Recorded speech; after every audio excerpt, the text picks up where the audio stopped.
I just wanted to thank everyone for being here today. So, welcome to the Community Engagement Speaker Series, where each month we highlight different topics of interest, providing education and information to people with disabilities, families, caregivers, and the community at large. This month, we are pleased to announce an insightful session from the Youth Alliance for Intersectional Justice, a Black youth led collective of racialized, neurodiverse youth, adults, and allies in Ubuntu, an understanding of our interconnectedness, collective justice, and equity. We're here to amplify the voice of youth who have a variety of labels related to race, disability, ability, sexuality, gender expression, economic status, and other social labels. And we're so happy to have Carolyn here today. So, Carolyn, I will pass it over to you. Thank you so much. Happy New Year, everyone. I appreciate your time and being here. Thank you so much, Tom. This is such a great opportunity. And typically when we do presentations, when I do presentations, I really like for it to be quite interactive. So please feel free to ask questions as we're going along, make suggestions. That's kind of the flow that we have. So as Tom said, I'm with the Youth Alliance for Intersectional Justice.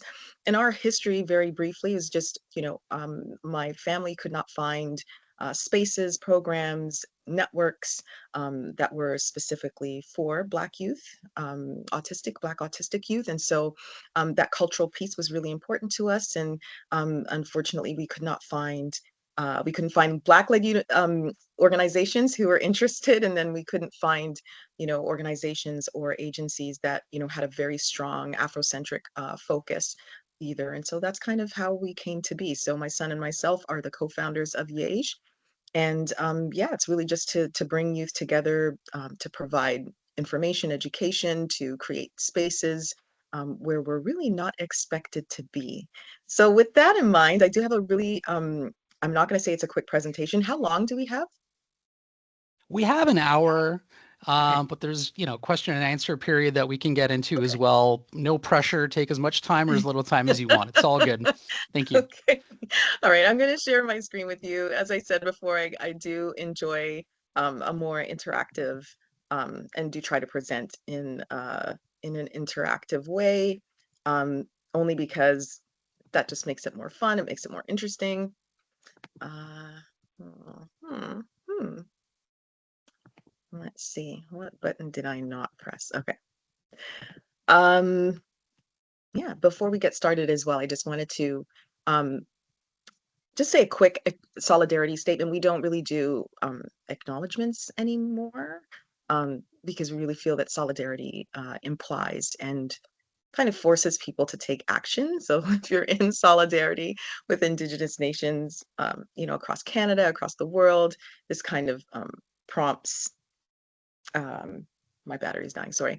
This kind of prompts, some thoughts around, what it means to be in solidarity and what it means to be, um, yeah, not just an ally, but be an actionable person or be an actionable um, agency in solidarity with Indigenous nations. And so where I am, I'm on Anishinaabe territory as well as the Mississaugas of the Credit, and very grateful. And unfortunately, the Treaty 8, I'm not sure if you're aware of the treaties, but Treaty 8 is the treaty that's not being honored, and why we're able to call this area and this land Burlington and proceed accordingly.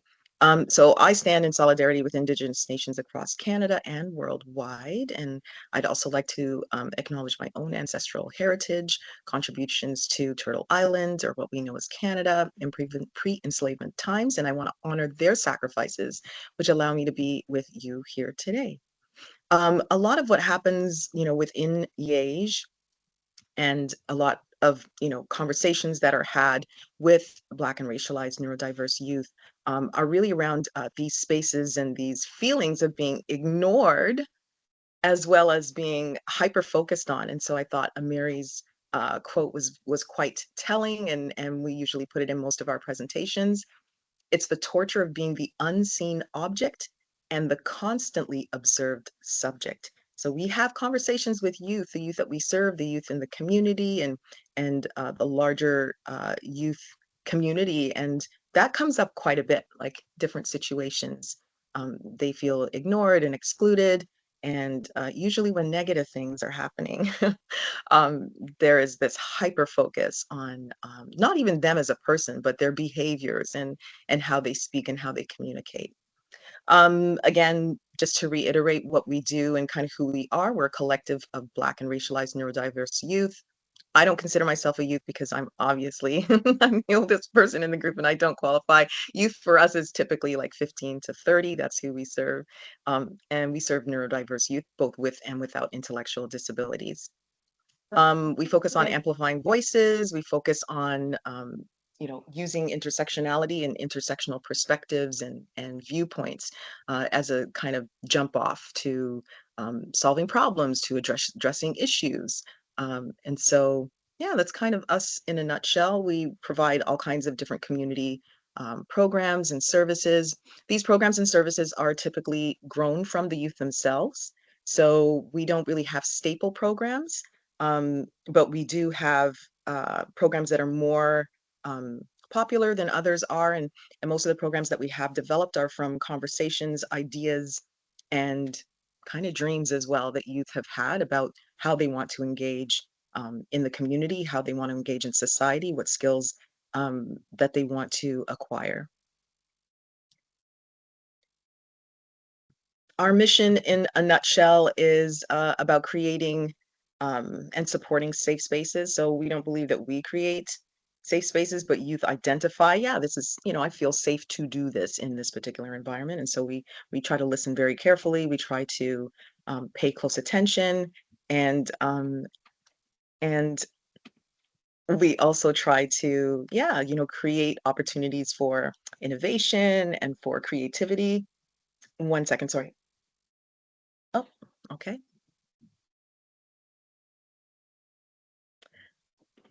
I need my plug for the laptop, please. It's over there.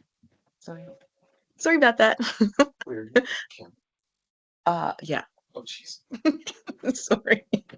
Okay, so just to, my battery's dying, so I don't want this whole shebang to go down. Yeah, we believe in collaboration as well. That's extremely important. Um, and you'll hear me say, repeatedly, meaningful and relevant, because we don't want folks either participating or engaging in activities or in services and feeling like this has nothing to do with me. This doesn't relate to what my life is really like, or what issues and challenges that I'm facing or barriers that I'm facing. Vision is pretty much very closely related to our mission. Sorry.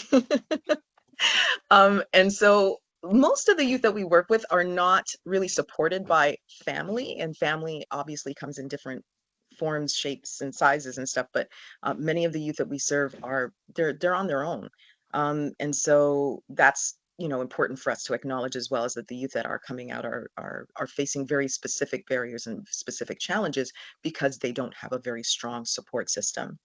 Some of our values, very quickly: self-empowerment. We don't believe in, empowering people, because that implies that you hold power over them and you're just giving it to them because you want to give it to them. We feel that folks are self-empowered, and it's the barriers that get in the way that prevent them from expressing that power. So we use that kind of terminology. Speaking of terminology, we don't really differentiate between um, using terms like autistic versus person with autism. We choose to accept, encourage, and embrace however folks want to be identified and referred to. Respect, collaboration, justice, all of those things are very important. And so in terms of YAGE services, we try to do things in terms of being culturally centered, and we offer employment programs, entrepreneur programs, arts-based assistive technology, self-advocacy and leadership training, peer support services and peer support training, and then community-based projects and services. As I mentioned before, they really come from the ideas and wishes and experiences of the youth themselves. So we don't really have like staple standard, you know, every month, every year type programs. It could vary from year to year, from period to period. So today we're going to talk about designated identity labels, deconstructing difference, cultural humility. creating community and belonging, which is at the core of what we want to do. Um, I will first ask you to, this is just like a really quick, and I know y'all probably work together and know each other, but in case you don't, we're going to play a very quick game called Three Things About Me. And since we're a very small group, we don't need to kind of break out into subgroups. Um, Three Things About Me has been called many different things, but basically you provide three things about yourself, one of which is not exactly true. It's a little bit of a stretch.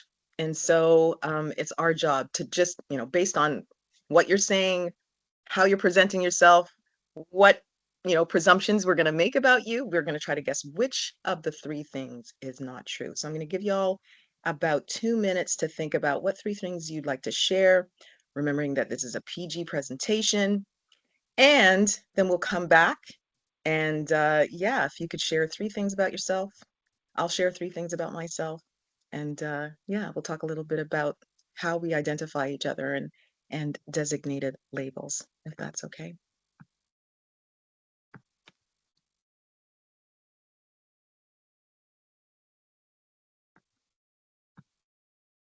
You don't have to have your cameras on. You can just take, 2 minutes to just kind of reflect, maybe write stuff down. Some people like to write things down. Totally up to you.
All right, I'm going to get started if that's okay. All right. Three things about me. So one fact about me is that I absolutely love and adore roller skating. I'm a bit of a roller skating junkie, and I know it's very nerdy, but I like it. It's fun exercise, and it's great to listen to music. So that's one thing that I really love. I enjoy cooking. I cook, Jamaican dishes. I cook Italian dishes, I guess. And yeah, I enjoy doing that. And third thing about me is that I love acting. So, I have done some shows and a very cringy movie. Um, I won't mention what it is, but yeah, that's kind of me in a nutshell. So two of those things are true, and one is not true. We just shout out our answers. Yeah, go for it. I don't know. I'm gonna go with perhaps you're not a fan of roller skating. Okay. Just Okay. a wild guess. Okay. I kind of felt the same thing. Yeah, I'm also going to agree.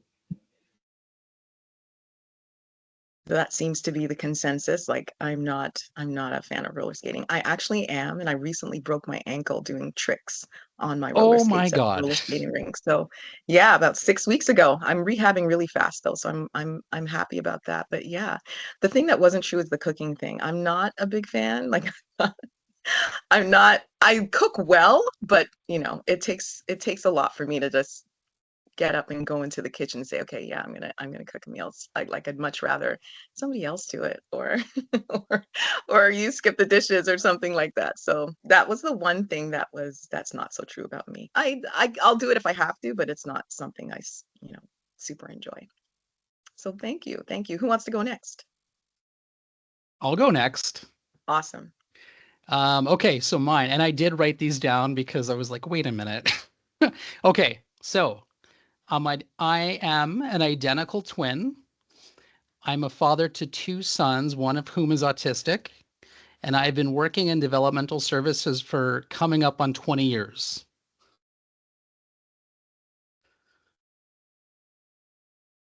I don't think you have two sons. Pardon? I don't think you have two sons.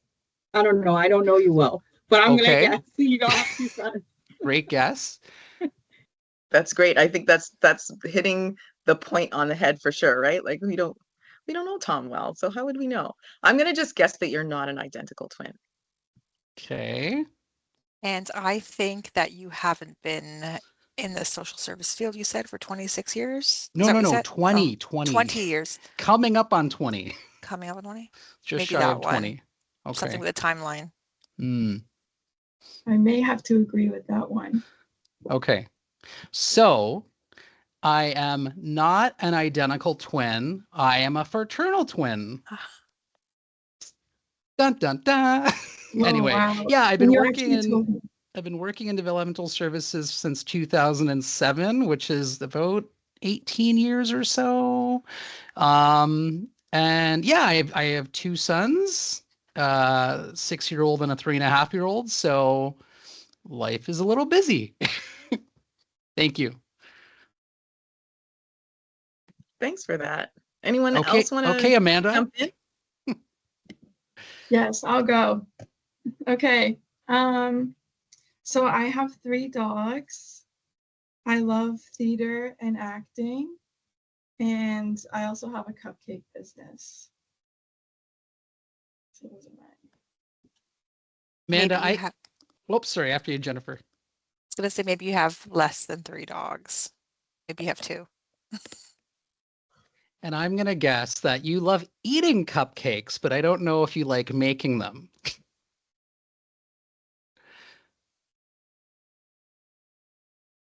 I don't know. I'm gonna go with the dogs as well. Maybe not 3. That's a handful for sure.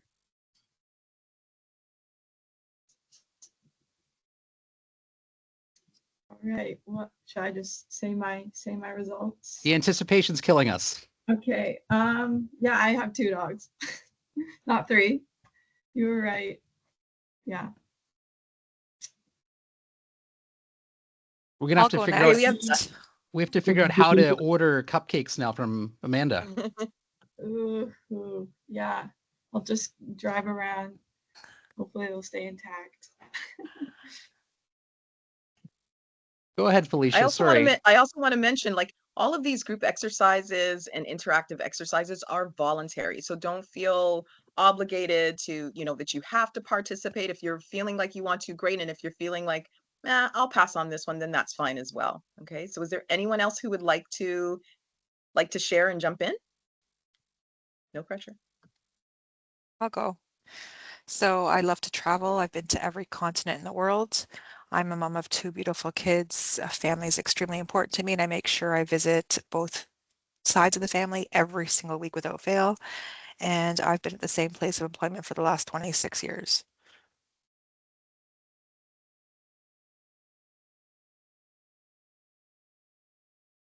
Sorry, can you clarify if you're saying you've been to every country or continent in the world? Continent. Oh, okay. Okay. I'm in social Um, services. I don't make that much to every okay. country. I just needed that clarification there. I'm gonna say the last thing you said maybe isn't so true, not 26 years. but I'm a total stranger, so. I'm gonna go with the continent one. Yeah. I'm going to guess, and this is just my perspective, I think it would be amazing to visit both sides of the family every week. So maybe not that. New Year's sale is going on now. For a limited time, incredible hot buys for up to $1,000. And it's 0%. Amanda, you were right.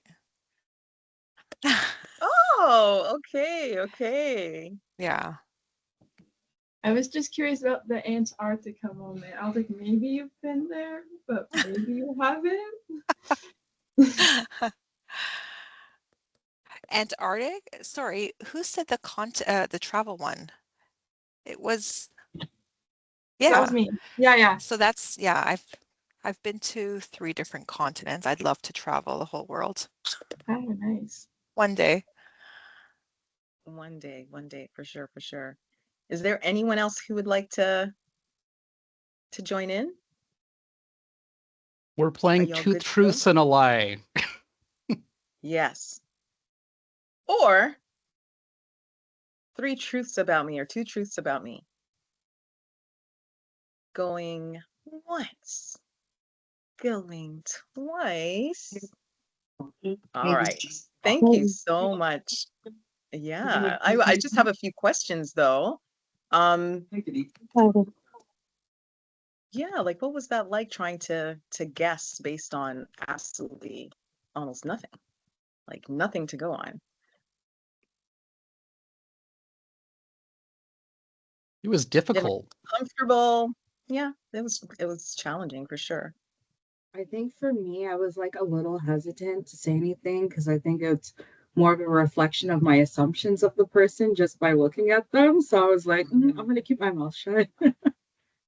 I tried once and I was absolutely wrong. Sorry, Tom. But yeah, that would be me.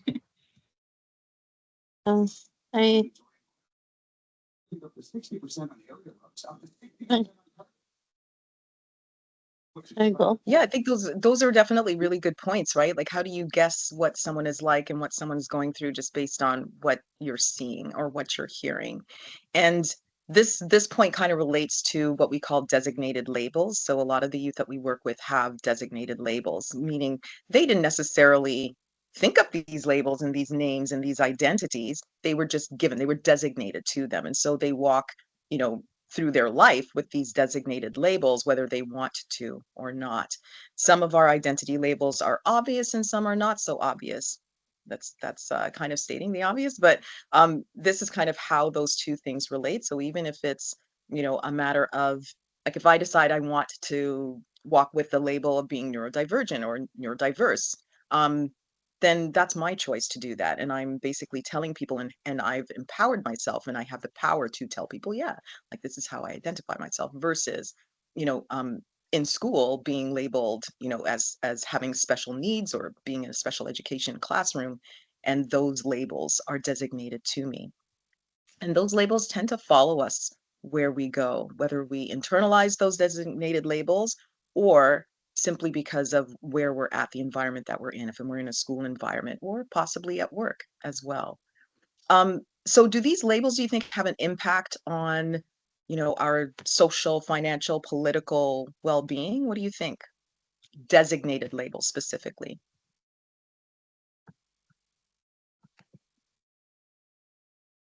Yes. Can you think of a label that maybe that you have that you didn't choose for yourself? It was just like slapped on you type of thing. I think growing up, Yeah. I think like I identify as a Black woman and I'm super hyper aware of the assumptions that come with that label. So even in instances where I find myself where I have to be a little bit more on the assertive side, again, I try to avoid doing that because um, often, and what I've seen is the misconception is that I have an attitude problem or I'm angry. And again, those assumptions are attached to the stereotypes of Black women. Um, so that would be a really big one. as I've navigated through different spaces. What I've kind of taken into consideration, like a label like, oh, she has an attitude, or even if I'm just speaking up, advocating for myself, it's like, oh, she's angry, etc. So yeah, that's one that would come to me. My sister actually has a developmental disability, and as I was supporting her with getting her first job and stuff like that and preparing her for her interview, you know how they say, are you going to disclose if you have, like, if you need accommodations, etc. And she told me she didn't want to disclose that, and I was thinking to myself, like, why wouldn't you want to disclose that? And then she says, every time I've ever told anyone, and again, presenting, you would never know she has a disability. Maybe as you engage a little bit more, you might sense maybe there's something there. She's like, people just start treating me differently, and I don't want that. And she wanted to actually get the job fairly, and she feels like she didn't want a pity handout, or even assuming like I don't want to give that girl the job because she's going to need accommodations, etc. So she actually opted not to. And I really had to sit for a while because I'm like, if they knew you needed accommodations, like more time to answer the questions, etc., you have to write down your responses first, like you would be more successful in the interview. So it was kind of like I was struggling to understand her point of view. And again, that's her identity and that's how she's navigated her life.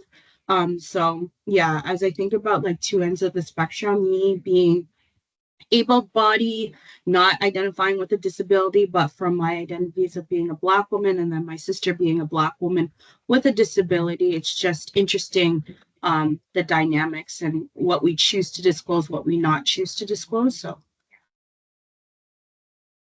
It's very, very common, unfortunately. We actually just wrapped up a project called Mythbusters, and that's exactly what it was about. It was about helping employers to demystify working with Black and racialized neurodiverse youth and young adults. So they got to share their stories and they got to share their perspectives on what it's like to, from even just submitting an application to going to the job interview, to getting the job, and what it's like to actually be working on a team and that kind of thing. It's extremely common, unfortunately. And yeah, it's true. So it's your sister, correct?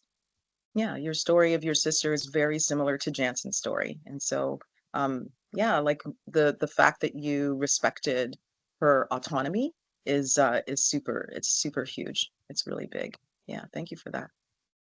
Anyone else have any questions or comments? I'm going to, oh, I don't want that one.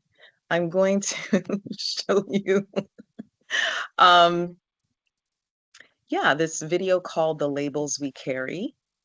And I'm not 100% sure how to make sure that the sound plays, but this is again about identity labels and how people walk, and navigate spaces and their communities and neighborhoods with these designated labels. So please let me know if you can't hear.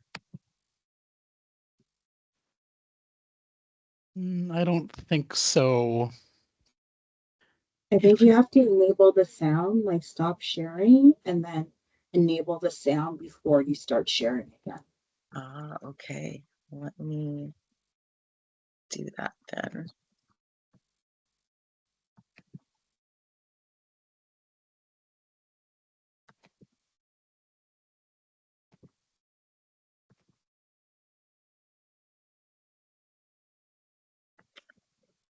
Uh-huh.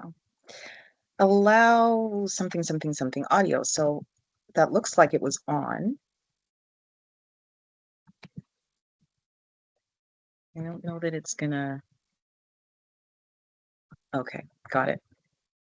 Thank you for that. Let's see. All right, tell me if you can hear now.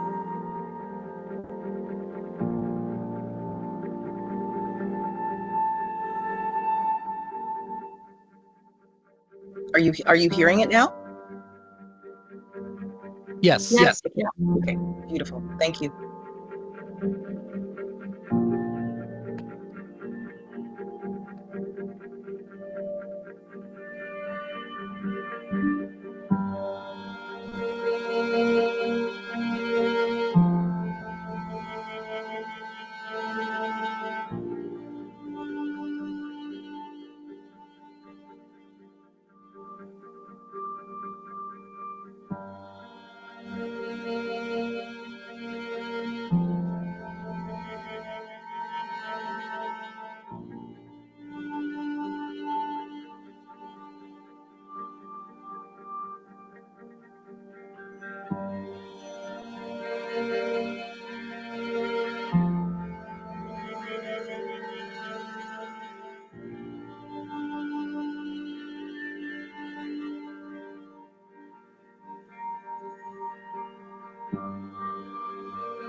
What did you think?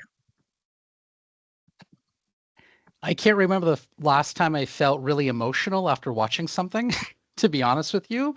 It was really, really impactful. Yeah, I've seen it a number of times and it still does it every every time I watch it. It still really grabs me. And I think you know, a big reason why we include this particular video is because we want folks to understand just how powerful designated labels are and how um, internalized they can become. And people, again, they walk through life with these labels that they never chose, that they don't necessarily understand, and they certainly had no free will to do that. And yeah.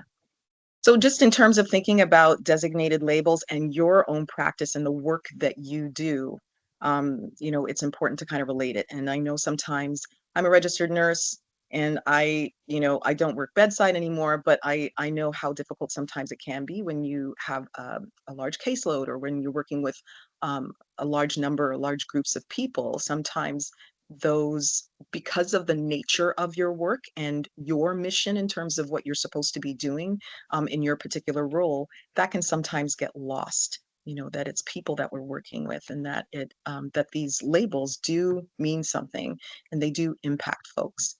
Um, Quick question: what's your working definition of disability? Do you use a medical model of disability to kind of guide your work? Do you use your own kind of combination of, you know, how it's defined at work and then how you personally view disability? What would you say about that?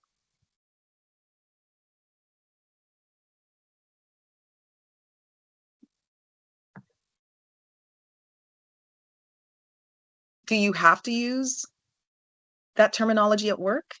And if you do, is it basically defined in a work setting, or do you have flexibility in terms of your concept of the word and how that word manifests in the work that you do?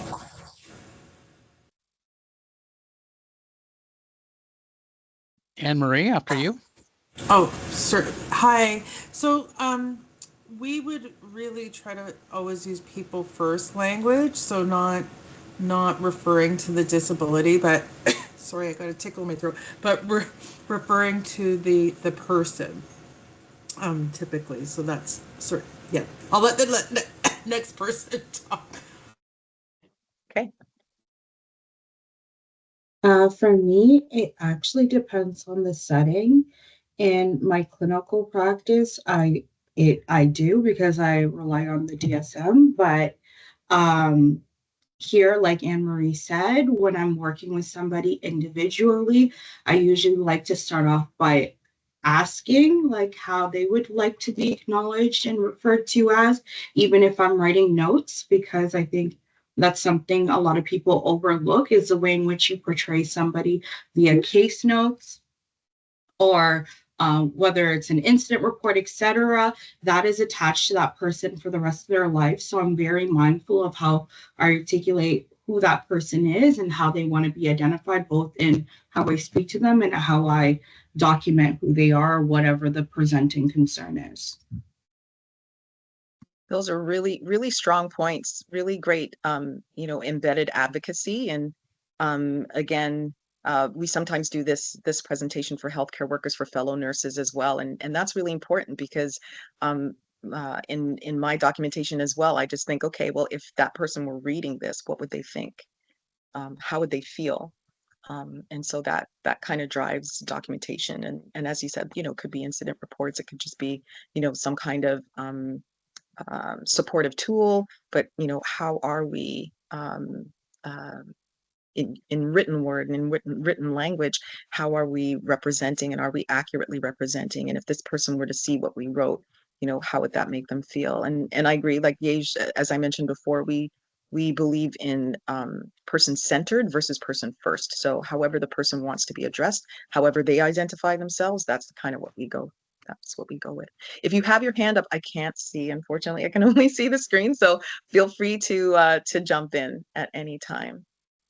I think that's that for now, Carolyn. Okay, great. And so in thinking about, identities and designated identities and how we kind of conceive disability, these are the small steps towards belonging. These are small steps towards, helping folks to feel like they are included, that they are not being singled out because of their different identities or the ways in which they identify themselves. And I just wanted to remind everyone that identities are not siloed, and that's really why we come from an intersectional kind of standpoint, or we have an intersectional stance. And there are very specific things that come along with being racialized, having a disability, um, the type of gender expression or sexuality, even health concerns that you have. There are very specific ways in which folks who have these different designated identities and labels, and people who have labels are treated, whether it's in social service realm, it's in the health realm, it's in the education realm. There are a lot of similarities there.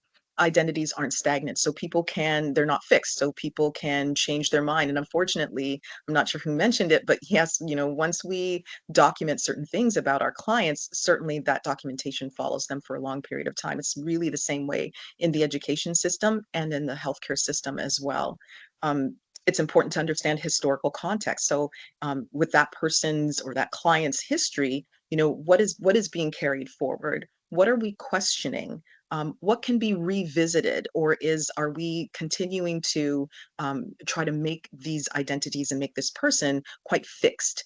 It can be sometimes really convenient for practitioners um, to continue to use or not examine the historical context of whether they're events or whether they are accomplishments, challenges, barriers of the clients that we work with. But it's really important to go back and do that reflection and kind of question and inquire. Does this documentation accurately represent this person today in front of me right now?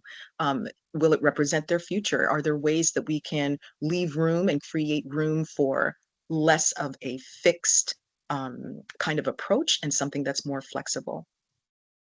Person-centered, I talk about that as well. Culture shapes communication, so that's important to understand. And then language shapes communication as well. I'm not going to really go through the disability advocates and activists that we have kind of followed, who have helped to shape how we view through an intersectional lens these issues of identities, different identities, and how they coalesce, and how in certain environments they can create oppressions, and in other environments they can certainly destroy and break down barriers.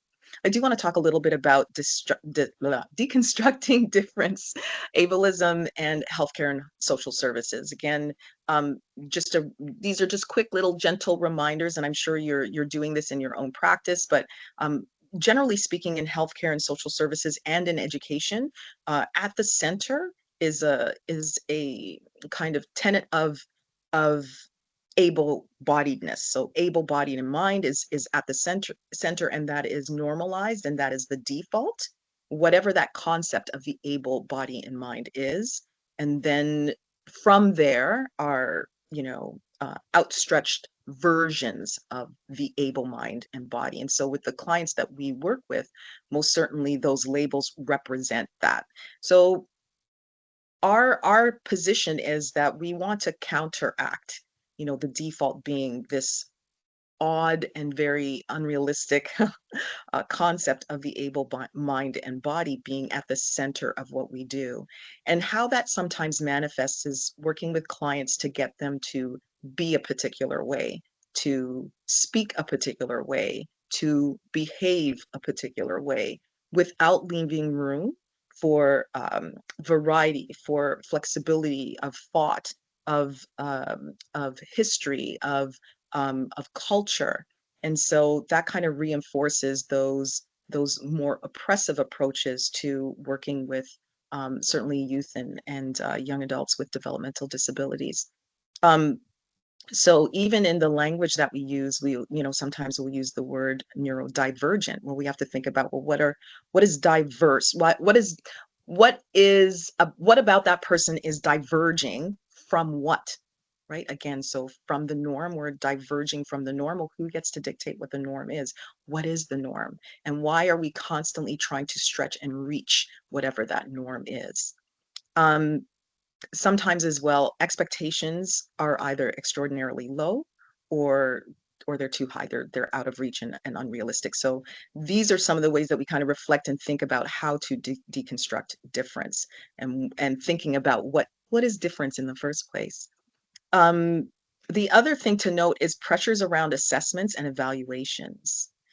Most of the assessments and evaluations that we do in our world, I can only speak for H, I can't speak for you, are very yeah, they don't have a lot of embedded flexibility, and sometimes you find yourself um, making decisions about how to contextualize what's happening with that person.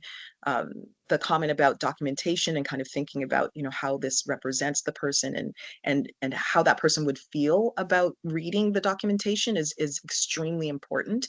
And so in our assessments and in our evaluations, there has to be that critical thinking and reflection about how flexible these assessments are and how to best um, and again, most of these assessments and evaluations are done, again, at a very specific point in time. That's how that person felt, the mood that they were in, the capacity they had at the time of the assessment and the evaluation, and yet we use them, to broadly, to create broad strokes about who this person is and what they're capable of and what they can do.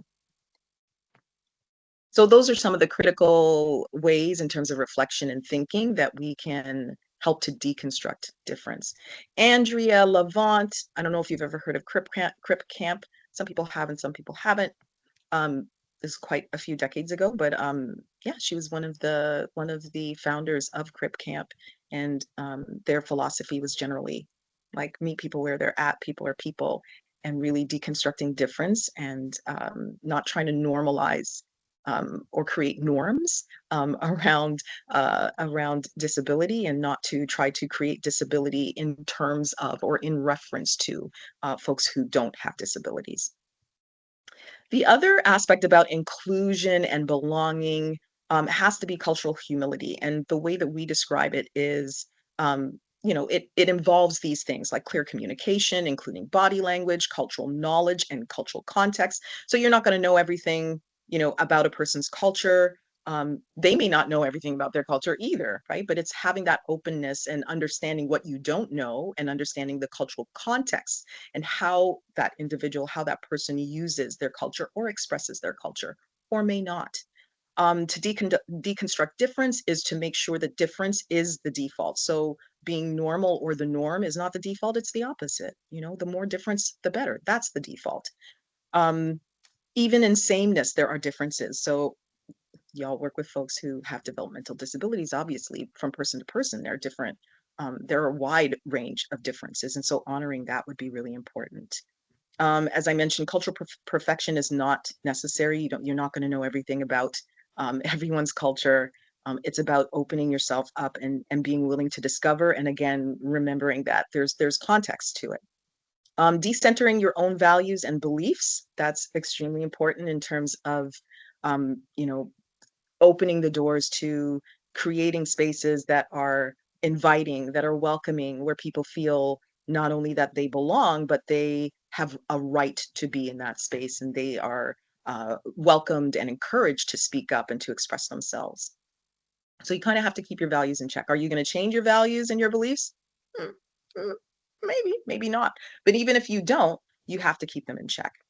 Understanding the socio-historical context. So for a young Black person who's coming to you for services and who is engaging in programming, There are very specific socio-historical contexts in terms of their own history, the way that they grew up, the expectations society may have of them, the ways in which both racism and ableism coalesce to create barriers for that person. Reconciling power imbalances. So in the work that we do, you hold all the power, whether you want to believe that or not, you do, because folks are coming to you for support, for services. How are you in each encounter and when you're engaging clients, how are you reconciling those power imbalances? Are you, ensuring that folks have plenty of time to ingest what you're telling them and talking to them about? Are they encouraged to speak their mind? If they're not talkative people, are you aware of that as well? Not overwhelming them with 60 million different choices and different things to do. How are you humbling yourself so that you are creating those environments and enhancing the environment for a more equitable exchange? It is not going to be a power balance because of the nature of the work you do and the people that you're serving, unless and until they get hired in your position and y'all are colleagues. That's a different story. But folks coming to you for help, for support, automatically there will be a power balance imbalances in that context.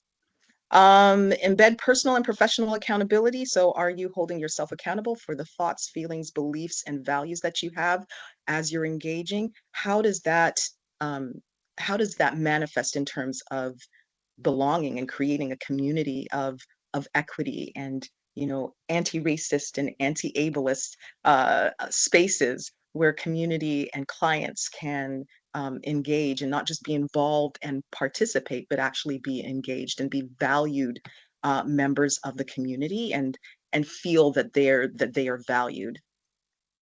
So from our perspective, you have to support and engage folks with intention, and equity has to be kind of the primary force of that intention.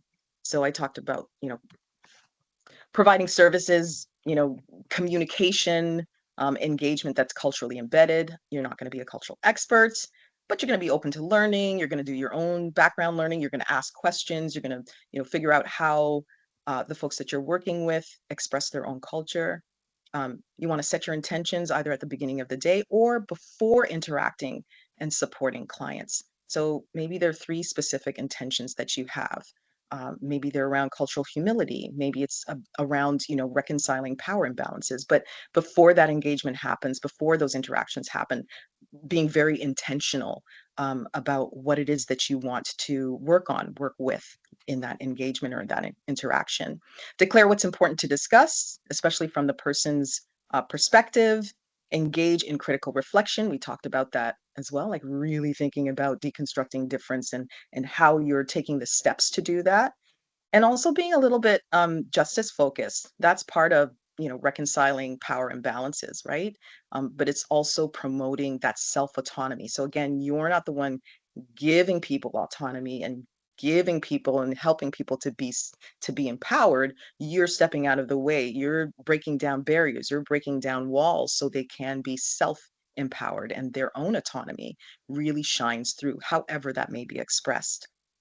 Communication is huge, and that has to be seated in all that we do, obviously, and encompassing cultural, developmental, even preferential ideas, ideations, um, and engagement. So instead of looking at folks in terms of a deficit or what they need, and that's commonly the language that we use, we want to make sure that we are addressing their needs. It's really more so about person centeredness and preferences. So we tend to use preferences a little bit more than we use needs, because again, that really kind of screams, they're at a deficit, they need what we have, they are less than. And so we're moving a little bit further away from that kind of terminology, and just, this is what they prefer, this is what folks are wanting. Last but not least, demonstrate value and need for client input and participation. So beyond just talking about it, like, action it and be intentional about it. and make sure that you are kind of reflecting on the things that you're doing or maybe not doing and that you want to do for next time, to demonstrate to the clients that you're working with that they're valued, that you need their input, that their input is valued and appreciated. From a more hands-on reflective perspective or critical reflective perspective, these are some of the neuroaffirming approaches that we found have been helpful, and these have come directly from the youth that we work with. And again, the youth that we work with specifically predominantly are racialized, Black and racialized neurodiverse youth with and without intellectual disabilities. And so we try to move away from trying to changing behaviors versus changing the environment. We're big on goal setting and encouraging, if they have the capacity to, the youth that we work with, youth and young adults, to set goals. And it doesn't have to be a lofty list of goals. 1 or 2 are fine. Attainable goals are fine, and encouraged actually. And being aware, self-aware of how much we are imposing on youth. So that could mean, really thinking about ideas that are coming up, that are being generated, creativity, thinking about opportunities, thinking about even economics, right? So, in thinking about all of these things, are we imposing, what we are used to and what we want and what we need to accomplish on the clients that we're working with? And it really does take a moment to be self-reflective about that. I talked about autonomy before and the whole idea of self-empowerment versus, we help to empower clients to do X, Y, and Z. Meeting clients where they're at, which I'm sure you are very familiar with, as well as trauma-informed practice. So this is just a quick. I'm gonna start wrapping up though. This is just a quick, I don't know, acronym, I guess, for suggestions in terms of how to be intentional, how to action intentionality, with equity kind of at the forefront of that. And these are just recap reminders, communication, cultural humility. Think about the pace, how things are going, how you're speaking, how you're communicating, care with intention. So, really engaging with intention, a lot of critical reflection, affirmations, and of course, check-ins. Last but not least, you. So what about you as a professional, as a professional in the industry, as a colleague? What are some things that you can do for yourself to replenish the energies, to replenish the capacity that you have to do the work that you do in the space that you do? And some biggies, there are lots, but these are some biggies that kind of stood out. One is gratitude. Um, Thinking about perspective, right? When I was working bedside, I used to, you know, some days I worked in cardiac telemetry, I worked in med surge, and some days were harder than others. And some days I'd be really frustrated. I'm 3 hours into my 8-hour shift or possibly a 12-hour shift, and I'd be like, oh my goodness, like I still have this many hours left. But then I turned it around a little bit and I said, you know what? I am grateful that I'm not the one who's coming in with a GI bleed. I have to be grateful for that. I get to go home at the end of the day. My shift ends at a very specific time and I get to get out of Dodge. So thinking about gratitude and your perspective and being grateful for what you do have and for the positives that are happening in your life, that's part of self-care. Actively and regularly naming and claiming what you're thankful for, that's self-care. Creating a home environment that you can come home to and just put your feet up, whatever that, looks like, or that you can, rest gently and get that energy back and those capacities back just by being in a home that kind of is created or has, maybe even it's not your entire home, but there's a space in your home where you can just lay back, reflect, unwind, decompress. Those are really, that's really important. It could be activities as well, baking bread, whatever your favorite music is. I'm a music person, so I will tell you, I have music on. I have my headphones on usually. I'm surprised I don't have it on right now, but I usually have my headphones on, and that just takes me to a happy place. And even within my house. So even if there's chaos happening in other parts of the house, like I know that, as long as I have my music with me, I'm in a good place. And last but not least, find your people. So I don't know if you have a community of practice that you're part of, but a community of paraprofessionals, professionals just like you, of colleagues that get together and talk about, confidentially, without identifying names and people, the different challenges that you have, and sharing ideas and sharing strategies as well. And a community of practice does not have to be something that is specific to the work um, environment, or even the geographical place where you work. You can have communities of practice that are throughout Ontario or even Canada wide, but you're doing that sharing, you're doing that decompressing, you're doing that debriefing with others who share similar roles that you do and may have similar challenges that you do as well. So that is it. Does anyone have any questions? I know it's a lot to ingest. But yeah, any questions, comments, additions, stories, or anecdotes you wanna share? Please feel free. Okay, Lee, take it away. Yeah. Would we be able to get the links for the video you showed with regards to the labels? I've seen it before and I lost the links. So I was wondering if you were able to share it with us, because yeah, it is very colorful. I sure will. I can put it in the chat. I'll do that right now. I just put it in. Did you really? Sorry. Tom, you're so on the ball. No, Yeah. not. Thank you. Don't be sorry. Yeah, that's great. Thank you. Thank you. Thank you. Thank you. Yeah. Any other comments, questions? We are yaij.org. We're sort of on Instagram and a little bit on Facebook. We're not like huge social media folks. But yeah, feel free to reach out. Hopefully that was helpful in terms of kind of putting things together. So it's not just about creating a space, but it's also about your own capacity to support folks. And it's about the language that we use, the communication, turning things around, because we have tools that we have to work with. So it's almost like subverting the tools that you have to work with in order to create more of a balance, in order to derive more equity, in order to really manifest an action what belonging looks like and what that might feel like for the folks that we work with. So yeah, thank you so much for your time. It was awesome. I loved learning some of those things about you. So thank you for sharing. I know it's not always easy for sure. Well, thank you so much for being with us today, Carolyn, and thank you for everyone for joining today. I think for me, listening to your presentation, it's a good check-in, right? To think about the way we're supporting people, the way we're engaging with people and their families, right, as well as colleagues.